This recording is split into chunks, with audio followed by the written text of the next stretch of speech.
여러분 안녕하세요. 호흡기 질환 예방으로 여러분과 함께할 환경교육 강사 김희숙입니다. 많은 분들이 여기 같이 앉아서 서로 이야기를 나누면서 이런 교육을 했으면 좋겠는데 날씨도 오늘 많이 추워졌어요. 그래서 제가 방송하는 것 집에서 잘 들으시고 건강하게 생활하시기 바라겠습니다.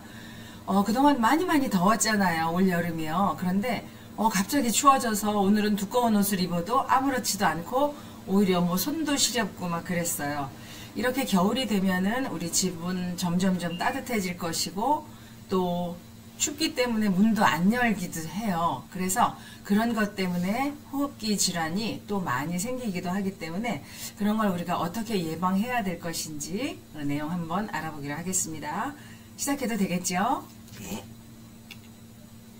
제목은 미세먼지와 호흡기 질환 물질 이렇게 시작했고요. 맨 처음에는 황사 또 먼지도 있고요. 미세먼지, 초미세먼지의 각각의 차이점을 알아보겠습니다. 두 번째로는 미세먼지 발생 시 대응 요령 및 확인 방법도 알아보겠습니다. 세 번째, 실내 공기 오염물질의 종류와 인체에 어떤 영향을 미치는지. 사실 실내 공기, 실외 공기가 별거 아닌 것 같지만 우리 생명에는 큰 지장을 주는 것도 있거든요. 그런 거 알아보겠습니다. 마지막으로 네 번째, 실내 공기 질이 나빠지는 이유와 청결하게 관리하는 방법. 정말 중요한 거예요. 그래서 끝까지 잘 들어주시기 바랍니다. 자, 그러면 첫 번째, 미세먼지 넌 누구니? 이렇게 알아볼 거예요. 우리 지난번에 미세먼지 많을 때 꼭 마스크 착용했죠. 그래서 생활에 불편함도 있었고 또 밖에 나가지 못하는 그런 경우도 많았어요. 이런 것들을 우리는 어떻게 해결해야 될지 또 어떤 것 때문에 그런 것인지 알아보겠습니다. 자, 여기는 남산의 서울타워예요. 그런데 두 곳이 같은 곳인데 다른 모습으로 보이시죠? 자, 왼쪽 그림은 어떤가요? 네, 미세먼지와 황사가 많기 때문에 뿌에서 보이지가 않아요. 근데 오른쪽은 이렇게 맑은 날씨에는 너무 잘 보이고 보기도 좋더라고요. 오늘 제가 오면서도 이 모습을 봤거든요. 그런데 남산의 서울타워에 색깔이 비밀이 있다고 하는데 알고 계시나요? 자, 처음을 보여드릴게요. 원래 이렇게 맑은 날씨에는 하늘도 파랗고 나무도 초록색 너무 예쁘죠. 그리고 타워도 흰색으로 이렇게 되어 있어요. 그런데 색깔의 비밀이 있다는 것을 아마 아시는 분도 계시고 저런 게 다 있어? 이렇게 하시는 분도 계실 거예요. 아시는 분 말씀하셨으면 참 좋겠는데 제가 보여드릴게요. 어떤 거냐면 바로 이런 모습이에요. 자, 처음 타워는 맨 처음에는 낮에는 흰색이었는데 여기가 밤이겠죠. 껌껌하니까 파란색도 있고 초록색, 주황, 빨강 이렇게 네 가지로 되어 있는데 이게 어떤 것인지 이제 보시니까 알고 계실 거예요. 그쵸? 아시겠죠? 미세먼지 농도에 따라서 그날그날에 어떤 색으로 바뀔지는 센서에 의해서 자동으로 바뀌어지는 거예요. 그래서 첫 번째는 미세먼지가 없어서 파란색이고 두 번째는 아주 조금이라서 보통 초록으로 나타내요. 그리고 세 번째는 주황색이라서 주황색이고 많음을 나쁨을 이야기하고요. 네 번째는 정말 많기 때문에 매우 나쁨으로 빨강색을 이렇게 표현합니다. 이렇게 네 가지를 우리는 미세먼지 4단계 이렇게 이야기하고 있어요. 그래서 그날 어떤 상태인지를 확인하고 외출하시는 게 좋겠습니다. 자, 그러면 이번에 동영상을 한번 보여드릴 거예요. 모래로 그림을 그리는 건데 어떤 내용이 실려 있는지 잘 보세요.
보셨죠? 우리가 미세먼지를 어느 곳에서 또 어떤 행동에 의해서 발생되는지 맨 처음에 우리 화면에 공장에서 자동차에서 또 쓰레기를 태우면서 다양한 곳에서 우리의 행동에 의해서 생활에 의해서 그렇게 발생됩니다. 그럼 그렇게 많은 미세먼지를 우리는 그냥 방치할 수만은 없었죠. 우리 몸에 들어올 수도 있었고 또 그걸 없애는 다양한 방법이 있었는데 물을 많이 마시거나 아니면 뭐 채소 과일 많이 먹고 또 해조류도 있어요. 미역, 김, 다시마, 파래 같은 것. 이따 또 이제 말씀을 드리겠지만 그런 거를 많이 식사를 통해서 또 드셔서 몸에 있는 거를 많이 없애는 게 가장 좋습니다. 가장 좋은 거는 물을 수시로 마시는 거죠. 그리고 또 미세먼지가 많을 때는 예보제를 보고 나가야 될지 또 그렇지 않을지 그런 것도 우리가 행동을 통해서 보면 되겠습니다. 자, 다음으로 넘어가겠습니다. 자, 그러면 황사와 미세먼지의 차이를 알아보겠습니다. 황사는 여러분 많이 잘 알고 계실 거예요.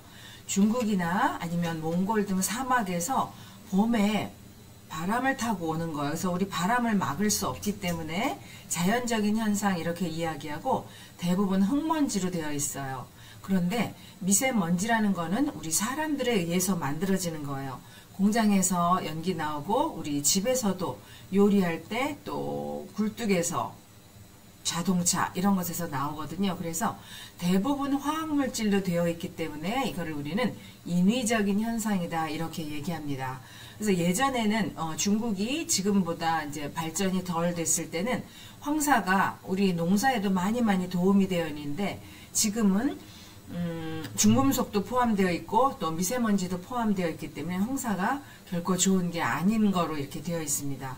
그래서 두 가지 중에 사실은 더 나쁜 것은 그래도 사람들이 만들어낸 화학물질로 포함된 미세먼지가 더 나쁘기 때문에 이런 교육을 또 하게 되는 거죠. 자, 그러면 미세먼지도 있고 먼지도 있고 또 초미세먼지도 있는데 먼지에 대해서 한번 알아볼게요. 여러분은 먼지를 어디에서 보셨나요? 자, 맨 처음에 있는 이 사진은 뭐냐면 자, 우리 영화관에 가셨을 때 화면에 빛을 세게 이렇게 비춰줘야 우리 화면을 볼 수 있잖아요. 어떤 영상을. 그럴 때 움직이는 걸 우리는 먼지라고 해요. 눈에 보이는 거죠. 그리고 자동차 위나 아니면 책상 위 아니면 이런 창틀 같은 데 있는 것 눈에 보이는 이런 여러 가지를 우리는 먼지라고 합니다. 그리고 어떤 구석에 아니면 위쪽에 있는 것도 다 먼지고요. 그런데 미세먼지라는 거는 공기 중에 떠다니는 작은 먼지라고 해서 눈에 보이지 않을 정도예요. 그래서 눈에 보이지 않고 그리고 현미경이나 돋보기로도 사실은 잘 안 보이지만 현미경으로 봐야 보여지는 게 미세먼지라고 합니다. 그러면 얼마나 작길래 안 보이나 이런 것들을 한번 알아보겠습니다. 자, 그러면 머리카락 단면, 황사, 미세먼지, 그 다음에 초미세먼지 바로 이게 크기를 이야기하는데요. 자, 그림으로 보여드리겠습니다. 자, 미세먼지라는 거는 크기가 얼마나 하면 자, 여기에 있는 것이 머리카락 단면이라고 이렇게 크게 확대를 했어요. 그래서 여러분의 머리카락을 한번 잡아보세요. 아주 얇죠. 그런데 이 머리카락 길이가 아니라 우리 제일 끝에를 우리는 단면 이렇게 이야기해요. 또 동그란 거. 그런데 확대를 해서 입안한 거예요. 까맣게. 그런데 50에서 70 마이크로미터 이렇게 좀 어려운 용어죠. 그래서 미세먼지를 측정하는 단위를 마이크로미터라고 하는데 1 마이크로미터는 1000분의 1 밀리미터라고 해요. 우리 1밀리미터 그 길이가 굉장히 짧은데 그거를 1000개로 나눈 것 중에 하나인데 그래도 머리카락은 50에서 70 마이크로미터예요. 그런데 미세먼지나 황사의 크기는 10 마이크로미터 그래서 머리카락 이 동그라미 요 단면을 10개, 7개로 나눈 것 중에 하나를 우리는 미세먼지 아니면 황사 이렇게 크기를 이야기합니다. 그런데 초미세먼지라는 거는 이 빨간 동그라미 되어 있죠. 정말 작잖아요. 이 머리카락 단면을 30개로 나눈 것 중에 하나예요. 그러니까 얼마나 작은 거예요. 그래서 미세먼지나 황사나 또 초미세먼지는 눈에 보이지 않는다. 이게 바로 이 표를 보면서 알 수 있는 거예요. 그래서 이렇게 작은 것들이 분명히 우리한테 해를 끼칠 거예요. 그런 것도 알아보겠습니다. 자, 그러면 미세먼지가 발생하는 원인을 알아보니까 공장 매연에서도 나오고요. 또 우리 집 굴뚝에서 나오고 요리할 때도 나와요. 그리고 화석 연료라는 거는 석탄과 석유를 이용하는 이야기하는데 그거를 태웠을 때 나오는 거예요. 그리고 쓰레기 우리 태울 때도 뭐 까만 연기도 나오고 하얀 연기도 나오잖아요. 이런 것도 모두 미세먼지라고 이야기합니다. 그리고 공사장에서 나오는 먼지, 그리고 화력발전소에서 나오는 연기, 우리 전기를 만들 때도 미세먼지가 발생되고, 그리고 전기를 사용할 때도 우리 지금 전기 집에 불도 켜 있을 수 있고, 아니면 뭐 여름에 우리 선풍기 이렇게 켜고 있잖아요. 또 아니면 라디오도 켜놓을 수 있어요. 다양한 가전제품에서도 이렇게 전기를 사용할 때도 나옵니다. 그리고 자동차 배기가스에서도 많이 나와요. 이런 모든 것들이 미세먼지가 발생하는 원인이라고 우리는 이야기할 수 있습니다.